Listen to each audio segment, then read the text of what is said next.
Di tengah malam yang sunyi di lereng pegunungan Pandeglang, suara langkah kaki pelan terdengar di antara semak-semak. Seorang pria tua berkain lusuh, berjanggut tipis dan membawa tas kecil penuh selebaran, tampak menyusuri jalan setapak. Namanya Puradi Sastra. Dahulu ia seorang guru, tapi sejak memutuskan bergabung dengan Sarekat Rakyat, hidupnya berubah total. Kini ia menjadi buronan kolonial, dicap sebagai agitator, penyebar benih pemberontakan. Puradi Sastra tahu resikonya.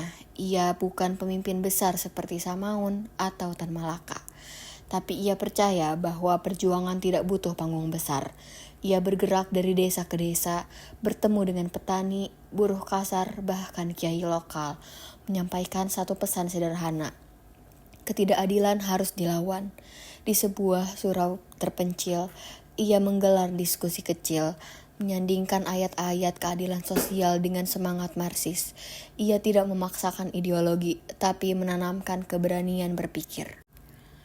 Malam itu, ia menuju rumah Kiai Mukri, seorang ulama tua yang diam-diam bersimpati pada gerakan rakyat. Mereka bukan teman ideologis, tapi memiliki musuh yang sama. Pemerintah kolonial dan kesewenangannya. Di antara kepulan asap kopi dan suara jangkrik, mereka menyusun rencana.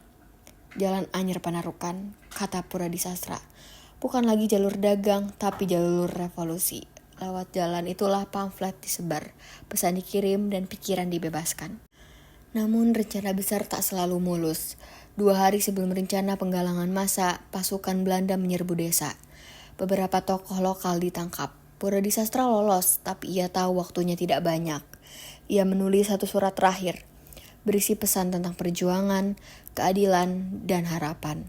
Surat itu diselipkan pada tangan seorang anak desa, agar kelak bisa dibaca siapapun yang ingin tahu bahwa pernah ada yang bernama Puradi Sastra. Ia lalu berjalan ke arah barat menuju Batavia, bukan untuk menyerah, tapi untuk menyambung jaringan yang telah retak. Dalam perjalanan, ia berpakaian seperti kuli tua, sesekali menyamar sebagai guru keliling. Tapi semakin dekat ke kota, semakin besar pula resiko tertangkap. Akhirnya pada suatu subuh di Garut, ia ditangkap oleh polisi kolonial. Di ruang interogasi, ia hanya diam. "Kau mau revolusi?" tanya petugas Belanda. Puradi Sastra hanya menatap mereka lalu menjawab pelan, "Saya hanya ingin rakyat bisa makan dengan tenang." Bertahun-tahun kemudian, nama Puradi Sastra menghilang dari buku sejarah. Tidak ada patung, tidak ada tugu. Tapi di beberapa desa tua Banten, kisahnya hidup dalam bisikan orang tua.